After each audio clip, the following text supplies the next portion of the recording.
A note to my listeners, for this episode about the history of the North America Taiwanese Women's Association, I started off mispronouncing the organization's acronym as NATWA because I didn't realize that it was supposed to be pronounced NATWA, which is the Taiwanese Hokkien pronunciation of the words meaning growing or expanding.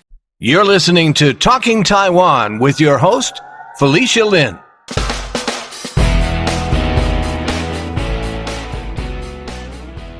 NATWA, the North American Taiwanese Women's Association, has been around since 1988, and for this episode about NATWA, I interviewed Elena Ling, one of NATWA's founding members, Hui-Na Lin, a past NATWA national president, Liao, two-time president of NATWA's Toronto chapter, and Sue Kuo, NATWA's current vice president and president-elect for 2025. It is impossible to properly acknowledge the unique contributions of each of NATWA's national presidents or all of NATWA's board members and committee members, NATWA's supporters, donors, and countless others who have made NATWA what it is today.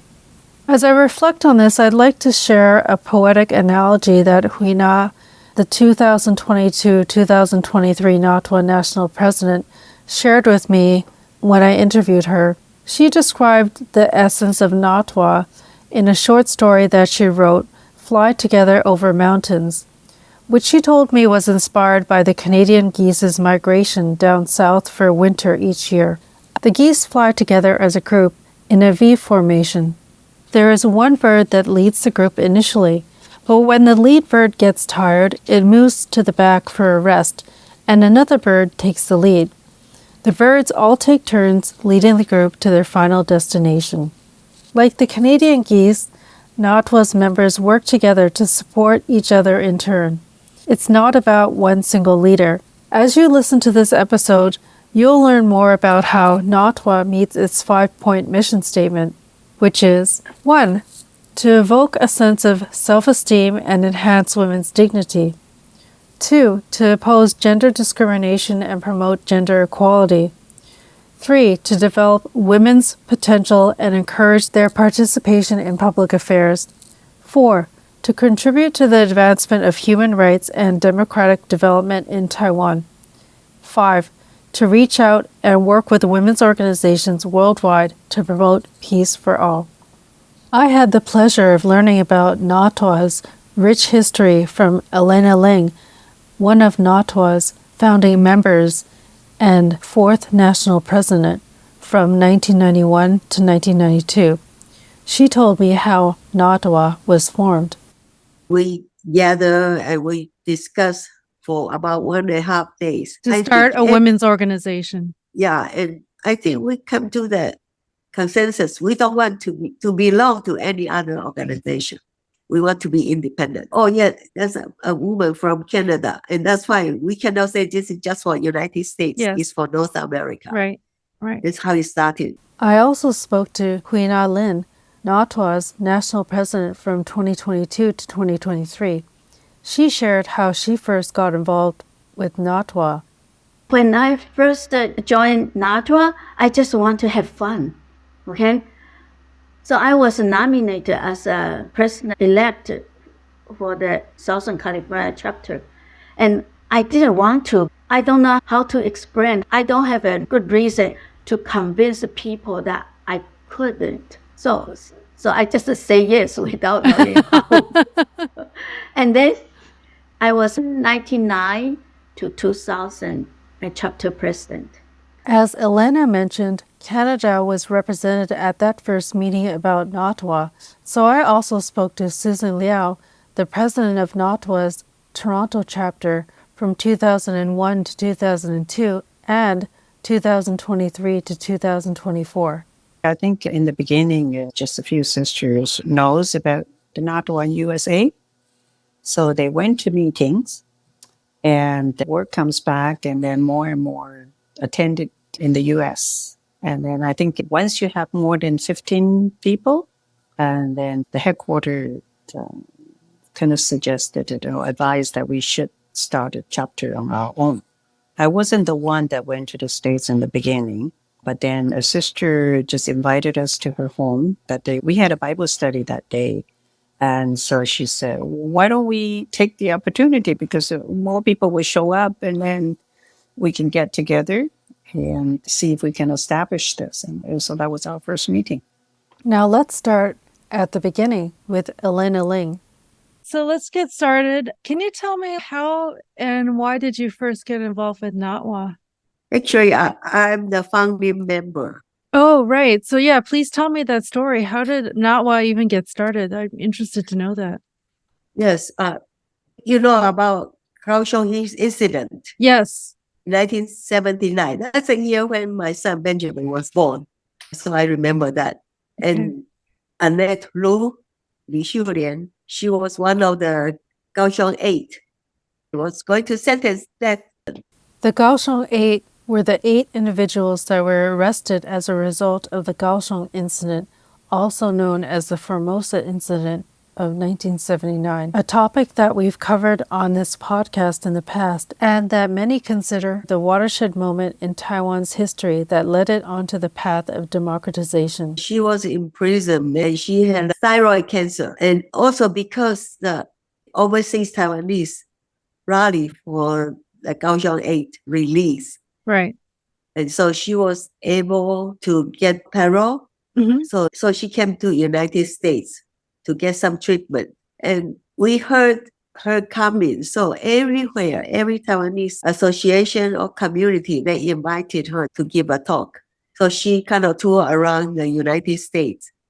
And during this time, she noticed that there's no independent Taiwanese woman association. Did you ever hear of Mei Xin, Huang Meixin? She was the president of Chen Meihui. Okay. And she wanted to set up a woman's branch in the organization. So she invited Annette to coordinate this meeting. And in 1986, I was still in New York City. I live in upstate New York. Okay. And one of the Taiwanese gathering, I met Annette. And I was her fan because she started a new women's movement. Mm-hmm. So I introduced myself and tell her I was moving to California. Mm-hmm. So if she wants to come to California, she can stay in our house. So when she was going to coordinate this women's chapter for Taiwanese Association, she contacted me because she knew I have been living in many states. I went to Kansas for my master's degree. And then I went to Chicago, and from Chicago to New York City to Atlanta, Georgia, from Atlanta, Georgia to Pennsylvania. Wow. And Pennsylvania to New Jersey, and then upstate New York. So she asked me to invite people to attend this meeting. And the meeting was going to be held in March 1988 in California. And by inviting those places I have been staying, we have total about 30, no more than 30. And there's 2 from Oklahoma, and from Kansas, from New York, and from Ohio. There were also women from New Jersey, North Carolina, Georgia, Texas, and Canada. And we gather and we discuss for about 1.5 days. And I think we come to the consensus. We don't want to belong to any other organization. We want to be independent. Right. There's a woman from Canada. And that's why we cannot say this is just for United States. Yes. It's for North America. Right. That's how it started. And Annette already have the bylaw constitution, a draft, but it's not complete. Many people wanted to vote Annette to be the president, but she said no, she wants to go back to Taiwan. Annette Lu later went on to become Taiwan's first female vice president in 2000, alongside Chen Shui-bian, who was the first candidate from the Democratic Progressive Party to be elected president of Taiwan. The win was historic on many levels. It ended the Kuomintang's 50-plus years of uninterrupted rule in Taiwan. It's also worth noting that Chen Shui-bian was one of the Kaohsiung 8's defense lawyers. And she recommended Zhang Humei. Mm-hmm. Yeah, because she has a law degree, so it will be easier to set up by law. And then also, during her speech touring, she learned about there's a controversial about election. So she said it's better to elect president-elect. And so the president-elect will become president. Mm-hmm. So it's new in the Taiwanese organization. So she set up this, and then everybody everybody's so excited to decide we should have the North America Taiwanese Women Association. So it's founded on March 13, 1988. Mm-hmm. And we select Zhang Humei as the first president. We elect her to be the first president. It took a lot of persuasion. Finally, she accepted. Yeah. So the founding members of NATWA elected Zhang Humei as NATWA's first president and Grace Cho as the vice president and president-elect. Since the vice president was the president-elect, she would then become the president the following year and would have a year to assist the president and learn the ropes before becoming president. Grace Cho, she graduated from National Taiwan University Medical School. Mm-hmm. And Zhang Humei assigned Grace to kind of formalize the bylaw. Mm-hmm. Yeah. And Grace Cho became the second president. And Zhang Humei is the one, because she said to make NATWA known to everyone. So all the Taiwanese community is through Taiwanese American Summer Conference. The Taiwanese American Summer Conference that Elena referred to was the Taiwanese American Conference East Coast, or TAC-EC, a conference with a 50-plus year history that we covered in a recent episode. So she requests NATWA will offer a program every summer when there's a conference going on. And that's her idea. Right, and so you can build the membership and let people know about NATWA, right? Yeah. Hui-Na, one of NATWA's past presidents, had this to say about NATWA when it was formed. At that time, I should say they were very progressive. They were, usually up to then, women are always hiding in the back and just agree with what their husband do. And most, they were cooking for the husband's meeting and then tend their children. Right, so they're being supporters. Yeah. When husband was taught, right. But look at back Taiwan's history. Women actually play a big role. There is a term called widow of 228.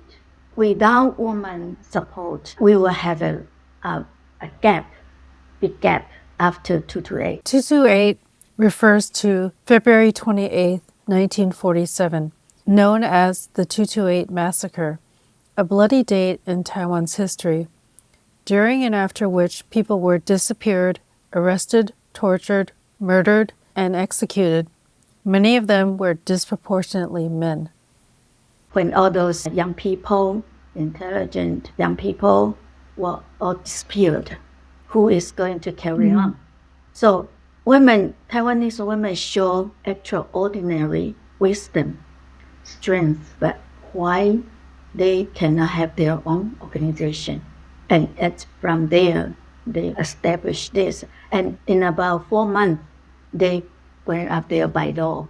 And that by law was kept until now. And NATWA is the first organization. We have national organization first.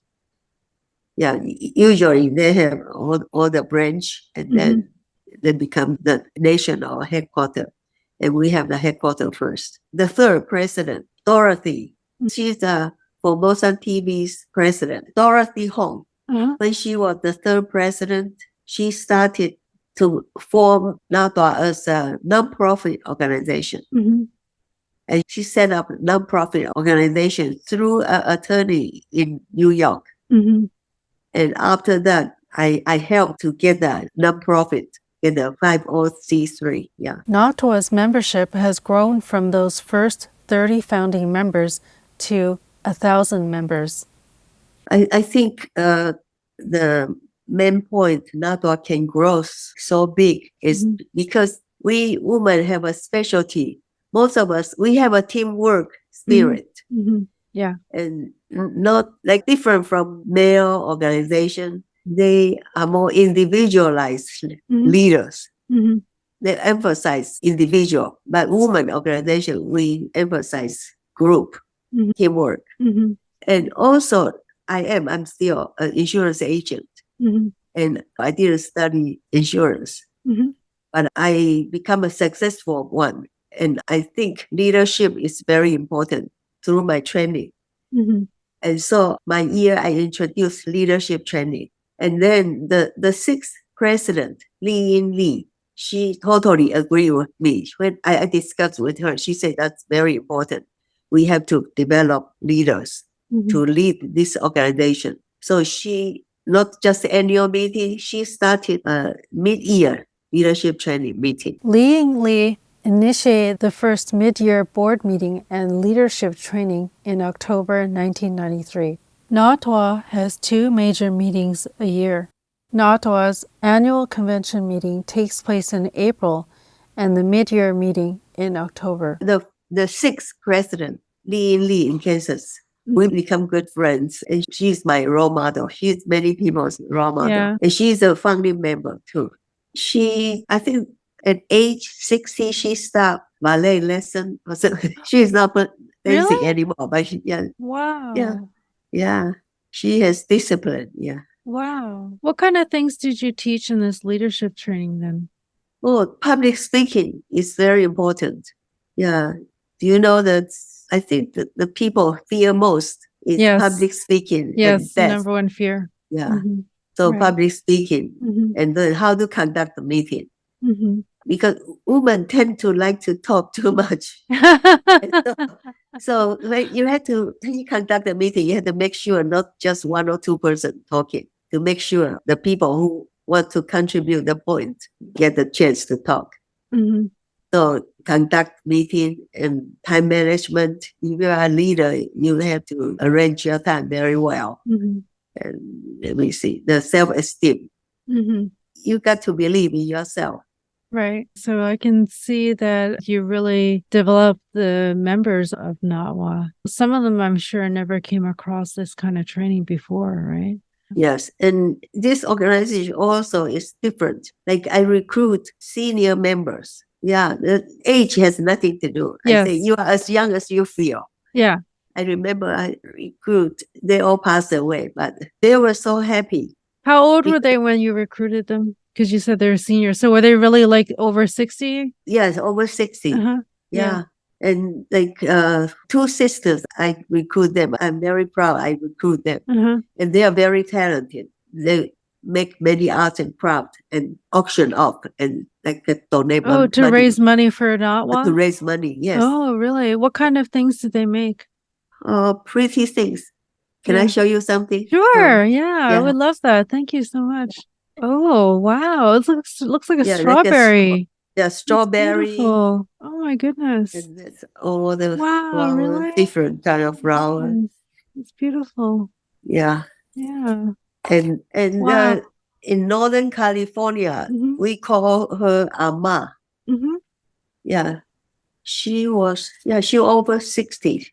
Oh my goodness. That's amazing. She made all this? Wow. Yeah, she made all this. Beautiful. And they spend their time. And then when they attend the annual meeting, they can auction off and then get the money to NATWA and they feel like important. Yes, because they made a contribution. Yeah, yes. So I remember in my fourth year annual meeting in New Orleans, Ama's birthday happened to be on March 8th. And because in that year she was 70. Wow. And her grandchildren going to celebrate. But she said, no, I want to join NATWA annual meeting. And I was so touched because 70 is very special for their age at that time. Yeah. So I asked the help of the local New Orleans members and their spouse to help and to have a cake ready. And when during the meeting, turn off the light Yeah, and, yeah, yeah.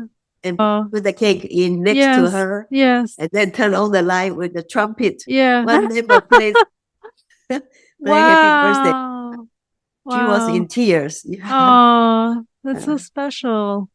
Yeah, I Wow. think 2 years ago, the Northern California chapter, they celebrate, how many years? 20 years. And they celebrate especially two person. One is Ama. Yeah, Oh, okay. Yeah, just celebrate their memory. yeah, yeah. Yeah. So it has nothing to do with age. As long Yes. as you feel you like to join this organization. It was the search for a sense of community with others with a similar background that attracted Hui-Na to NATWA. I came to United States 1973, and during that time, most of people from Taiwan, or they identify them as Taiwanese. That it's just a nature that we will find some place and some activities that we could attend and to meet people from the same place, from the island. When I first joined NATWA, I just want to have fun. So I was nominated as a president-elect for the Southern California chapter. And I didn't want to because I didn't know how, and I didn't know. But then when some people said, you have to take up this job. And I think I don't know how to explain. I don't have a good reason to convince people that I couldn't. So I just say yes without knowing how. And then I was 1999 to 2000 a chapter president. And from then on, I really learned. I think though I don't have that kind of expertise, but at least I'm willing to learn. So from there, I never stopped going to NATWA. And I learned how to be a leader, how to coordinate with people, how to ask help when I need to. At about this time, NATWA's Toronto chapter was started. In Toronto started first. We started in 1999. That was Susan Liao, who was the president of NATWA Toronto's chapter from 2001 to 2002. By the way, NATWA's Vancouver chapter was established later in 2009. It's interesting because I got involved, even though it's right in the beginning, but at that time, it's a very small organization at that time. And for me personally, it was more like, getting together with some Taiwanese people, Taiwanese sisters, so we can share some life together. That was basically my motive at that time. And I just started a family and work. And so I thought, nice to have a women's group support. And so in the beginning, there was not much activity. But then gradually, we have a dance group. So we have dance camps. We have the Taiwanese literature groups. And then we will have cooking class. And sometimes we will organize hiking to get people to come out. And so in a way, gradually, you get people to know, there's a group called NATWA. Let's check it out. Yeah. Oh, that's so fun. You guys had dance classes. What kind of dance did you do? I think it's mostly the cultural dance. Oh. We used to have a camp, we would call it summer camp. And it will be in the summertime. And we have teachers actually sponsored from Taiwan. Oh, wonderful. And and so in the beginning, I think there was quite a group. And then everybody was younger then, more mobile. Yeah. And then it wasn't just limited to the members that we opened to the public, whoever's interested in it. And because that's the way you get them to know NATWA, right? Yeah. This is our activity. Yeah.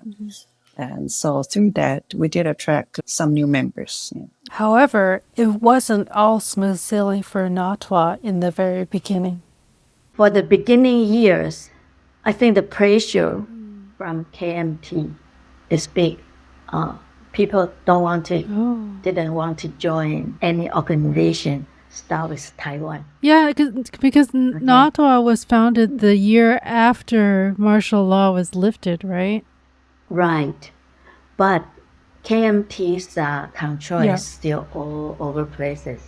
Despite the fact that martial law in Taiwan was lifted in 1987, things didn't automatically change overnight, and several restrictions remained in place. Advocating for Taiwan's independence was still a punishable offense. And they label you. We are labeled that if you go to that, it's Tai you are for independent. That's why NATWA has to develop many soft programs to win people's trust. And when people come in, your kindness and your friendship will make them believe this is not a dangerous organization. So I think at the beginning, it's a big challenge to break through people's stereotype. NATWA has a good strategy, strong board, grassroots, and headquarters. From 1 chapter, 2 chapter, 3 chapter, and up to now we have 16 chapters. NATWA's 16 chapters include Arizona, Boston, Northern California, Greater San Diego, Detroit, Hawaii, Kansas, New Jersey, New York, Ohio, Kentucky, Oregon, Southwest Washington, St. Louis, Southern California, Toronto, Vancouver, and Wisconsin, Illinois. In its early years, NATWA started off with some very successful fundraising efforts. NATWA make a good project to do fundraising. That's why up to now, NATWA have never depended on sole resources. Like they have the guideline, don't take money from the government to avoid being certain organizations' puppet. Like say, we all know during our time, Taiwan KMT, they spend a lot of money to do outside campus spy or to buy, to control organization so that they could become their spy, And NATWA from the beginning strictly want to avoid to be to be used for any other organization, government agents tool. So at the beginning, NATWA got a 10,000 donation from a doctor in Japan. He thought NATWA was a good organization, so he said, I will give you 10,000. That is almost 30 years ago. 10,000, then you could do your investment. And NATWA started calendar project, lasted for 30 years. Elena shared the story of how the NATWA calendar project came about. The NATWA calendar. Actually, that was Annette Lu's idea. When Dorothy Hong was going to take over as president, Annette came for the second year annual meeting, and Dorothy invited me. I was a president-elect, and also Grace Cho, the second president. We talked with Annette, and she gave some suggestions. She said, have a calendar with the Taiwanese culture, history, and geography, all those things. And then we can give to our international friends to promote Taiwan. It was Dorothy Hong, Elena Ling, Grace Cho, and Alette Liu who met with Mr. Ing-he Kao, the Japanese donor that Hui-Na mentioned. Mr. Kao was a well-established businessman and physician from Japan. He generously donated 10,000 for the NATWA calendar project. In November of 1991, NATWA's first calendar was published. Every year, we make a calendar, and that calendar introduced Taiwan in English. And then we deliver to congressmen, to library, to friends. Member will donate $10 for each calendar. And usually when I want to make friends with my neighbor, I could give that for a small token. And also, besides that, we make a scarf. NATWA scarf. And we sell this to our member. And this was made, the artwork of our member, and made in Taiwan, and then shipped here. So we have 3 times of a scarf project. And also we publish books. One of NATWA's early and very popular projects was NATWA's Woman's Mailbox, which was an advice column similar to Ann Landers or Dear Abby that appeared in the Taiwan Tribune in 1991, written by Mei Tsai from Boston under the pen name Xiang. When the column stopped, articles from the mailbox were selected and published in a book in 1993. Elena and Hui-Na also spoke about many of NATWA's charitable fundraising efforts. We have the power or ability to help when there's a disaster, like in Japan or earthquake in Taiwan or Ukraine war. We can send money to help. Yeah. And I think non-profit organization status help too. Yeah, people are more willing to donate money. When Ukraine crisis happened, we want to give Ukraine front an ambulance, emergency ambulance.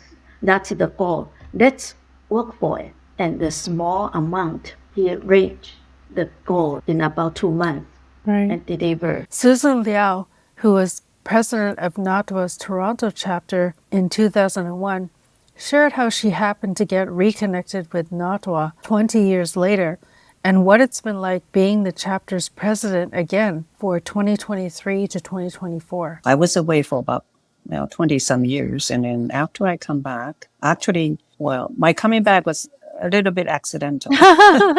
Okay.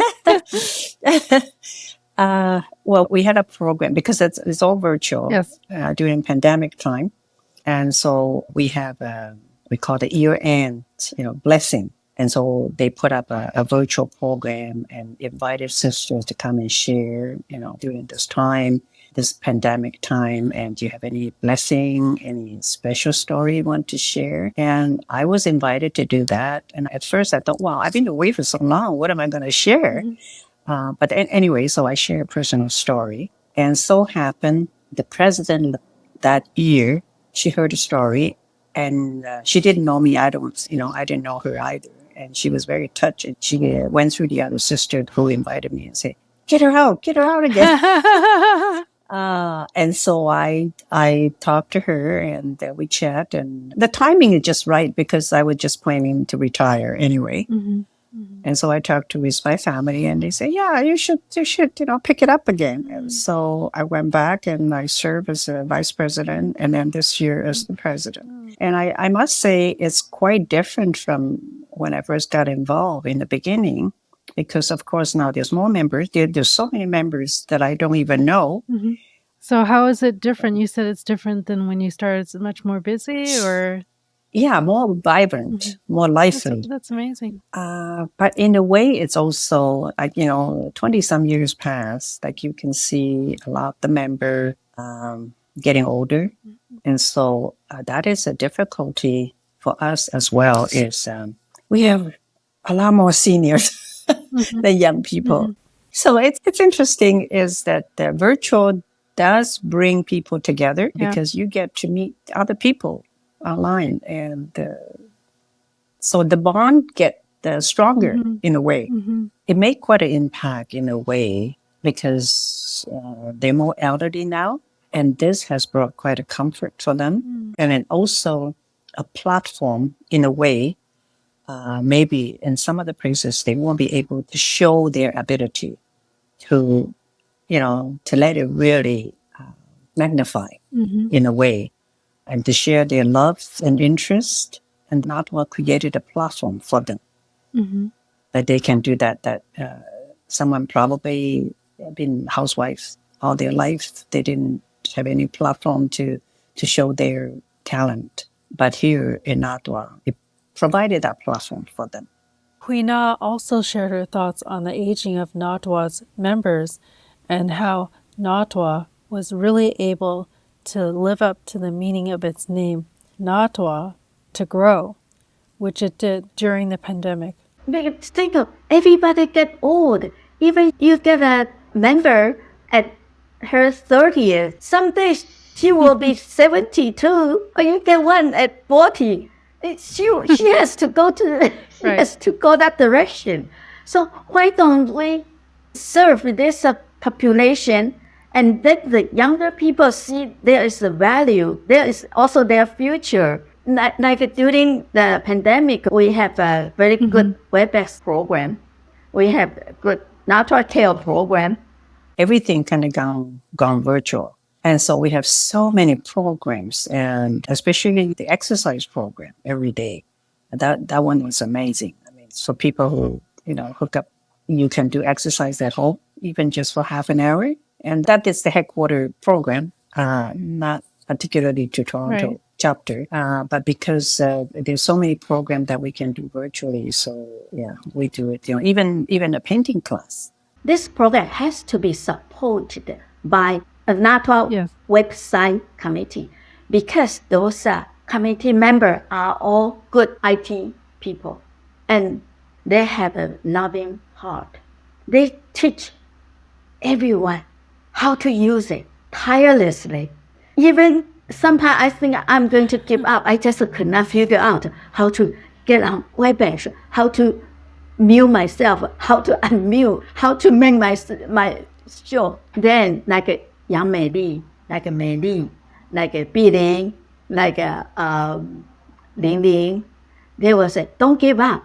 After the program, I will teach you as one by one piece, teach you until you could do it. That kind of persistence that you just cannot run away. Like Mei Li always after me, say, any more question? Can you do this yet?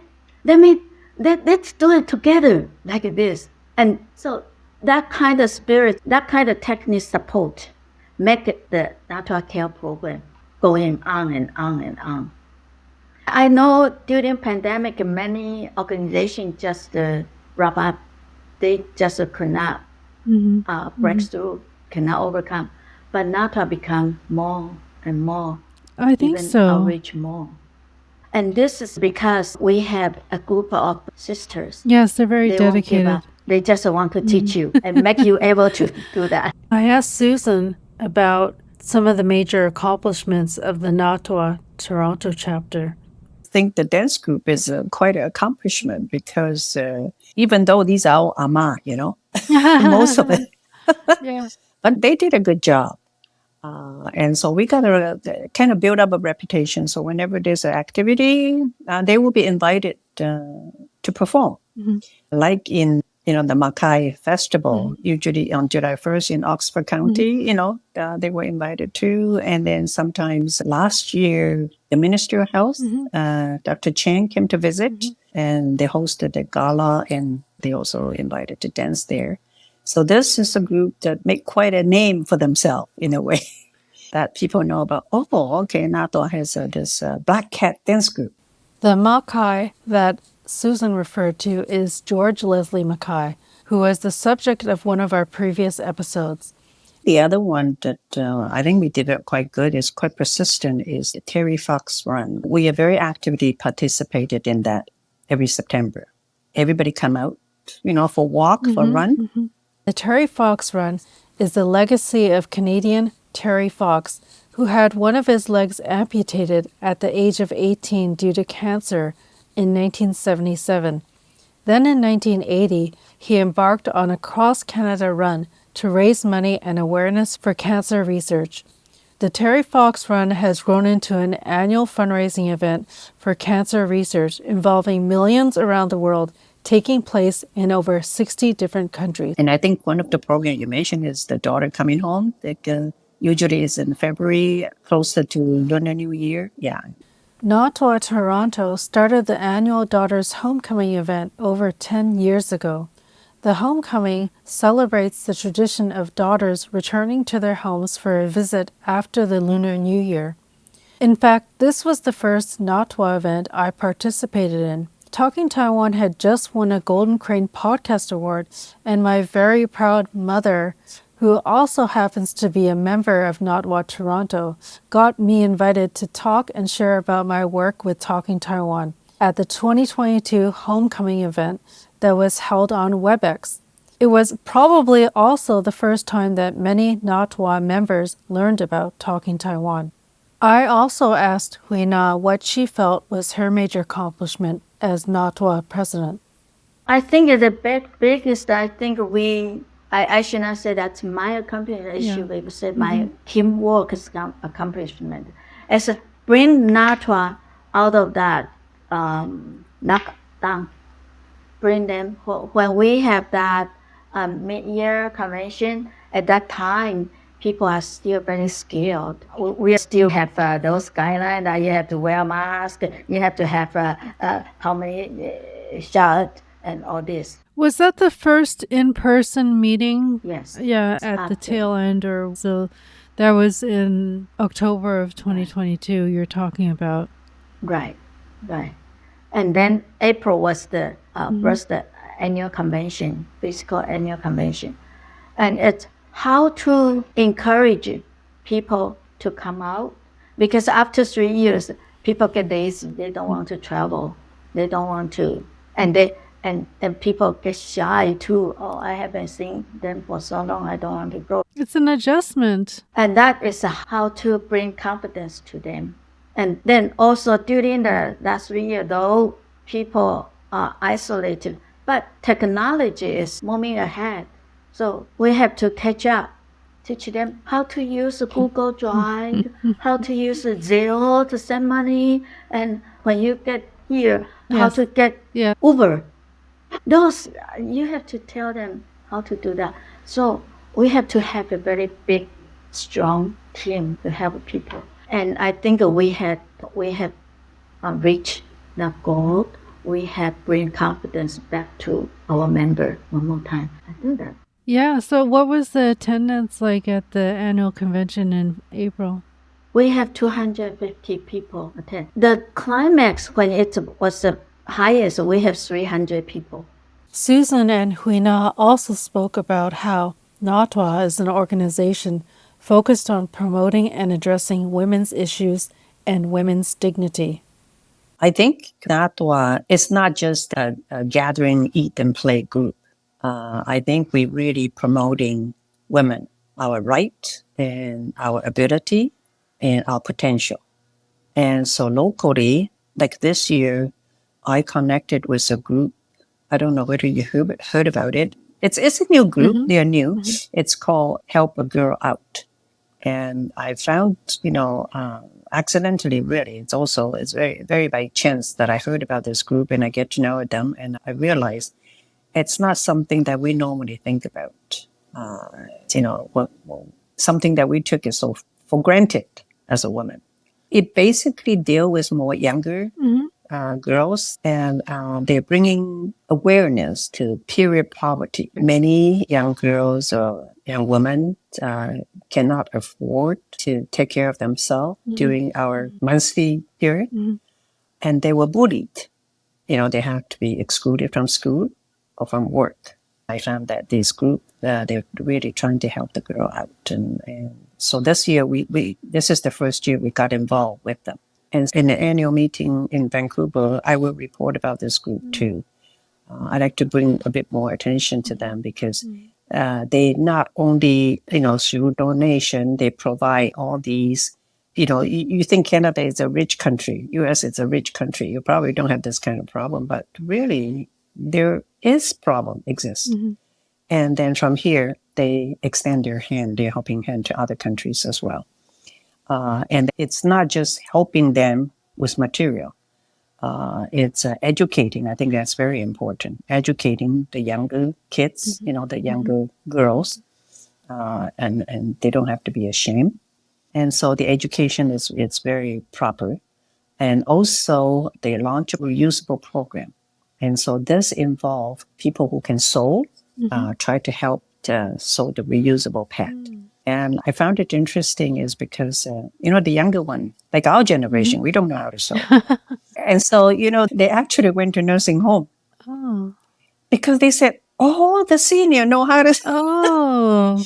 They know how to use the, sewing machine, not the younger one. Yeah. So they actually, and then they gave them, they gave the senior something to do. A project too. Yeah, something to do. So I thought, wow, this is a win-win situation. The younger one and the older one, that's so wonderful. We met in midway and it's very good. So I thought that was very nice. Yeah. So I think they only a few years was, the program started it. And so they still need lots of help that people know about them, Yeah. that they know about what they're doing. Yeah. And so I'm glad I had a chance to get to know them this year and to bring it up. And I invited them to our annual meeting too in Toronto. And we have so many sisters that's, wow, so touched. Yeah. They made a donation right on the spot, So it was Thank very you so touching. much for Yeah, sharing very that. Yeah, I'm Yeah, happy yes. that my listeners will hear about this. I hope that I'm sure I have some listeners in Canada and they can also know about this organization. That's really wonderful. Yeah. After the U.S. Supreme Court overturned Roe v. Wade in June 2022, Hui-Na thought that it was important that NATWA address this topic on WebEx with all of its members. Roe v. Wade was the 1973 Supreme Court decision that guaranteed the right to abortion in the U.S.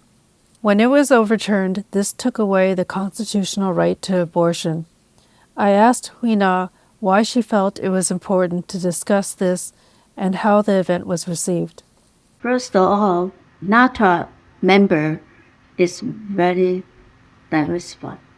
They are pretty independent on their thought. So it was a challenge when I decided to make a decision.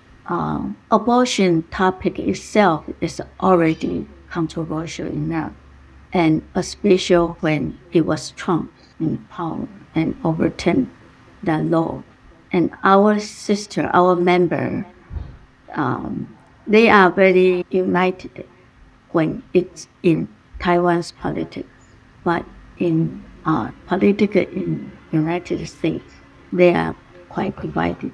So when I decide to make this, I have two points that I like to stress. First, because it's woman-related issue, and as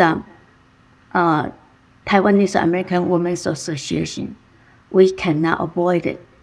We just have to face it, discuss it, and understand it. And second, we want to handle it as an educational purpose. Mm-hmm. And that give me a very strong belief we have to do it. So first, we have to organize this panel. Whom should we invite? And second, we have to make our member understand, have an open-minded to discuss. And we also let them know it agree with NATWA's mission statement. If we don't deal with this issue, if we don't speak it in public, discuss it publicly, we shy away our mission statement. What kind of feedback or reaction did you receive afterwards? The people that participated, did you hear what they thought about the discussion? Actually, pretty positive.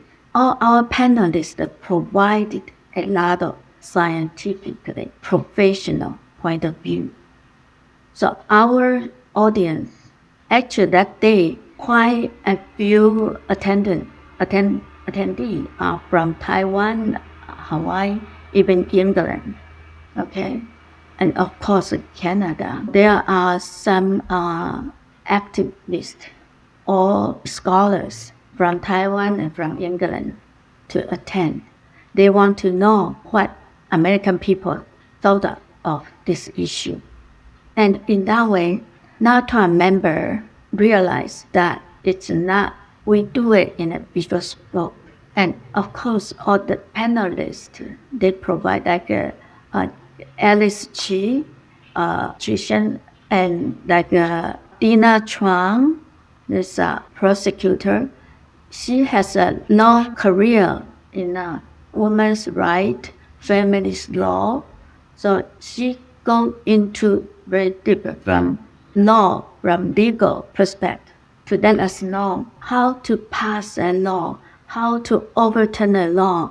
There is it's not like you say 1, 2, 3, I want overturn it. Okay, so she let us know how the legal process should be. Okay, and then we have Christina Huang. She is a professor. She talked about the woman reproductive health.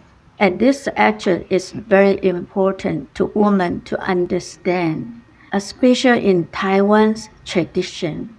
Women so often, or in Asia or some third country, woman was treated as a childbirth machine. But the professor tell us what kind of risk to bear a child that women have to take. NATWA's member, they are all well educated. They supposed to already know this, but because the tradition, so they did not have that opportunity to break through. Our sister one, it's very eye-opening. Although after maybe they already have 3 children or maybe 5 children, and now they realize that. Do you think this is like one of the more controversial topics that NATWA has covered from what you've seen?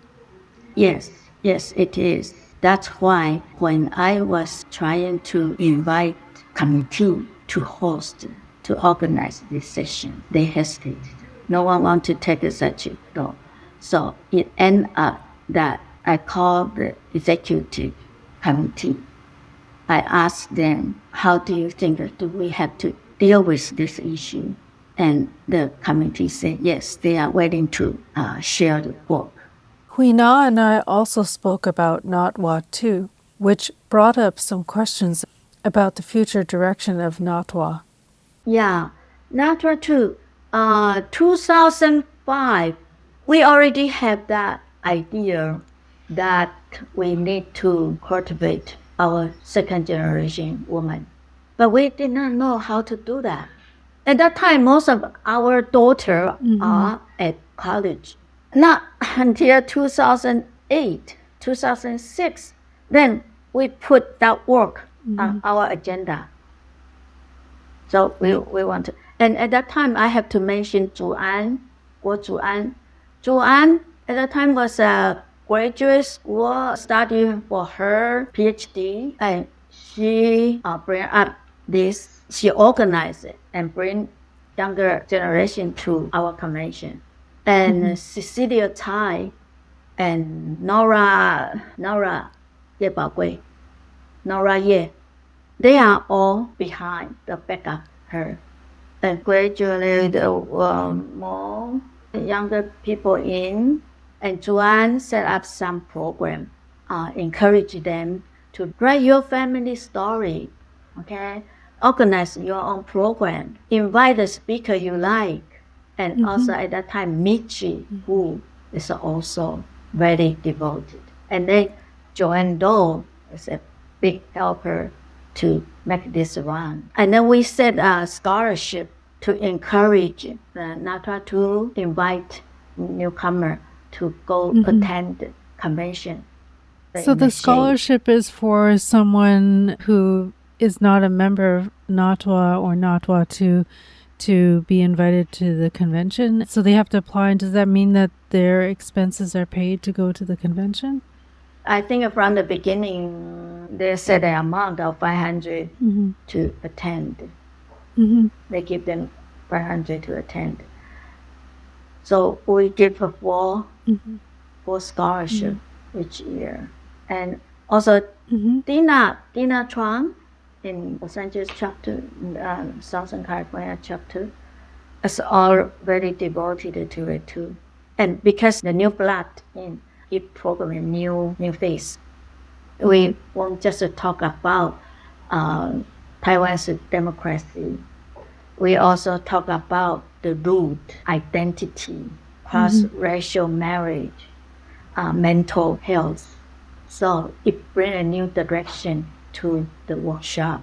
But then we also encounter challenges that the first generation think if I have those young generation come in, they could take in charge of our NATWA, okay? We could hand the torch to them. They will carry it on. But then we face this challenge. There is some degree of disagreement between this. Because young people, just like my children, they appreciate the heritage. But I don't want to carry your torch. Because we thought that they will become NATWA member. But I I want to come. I want to enjoy this kind of heritage.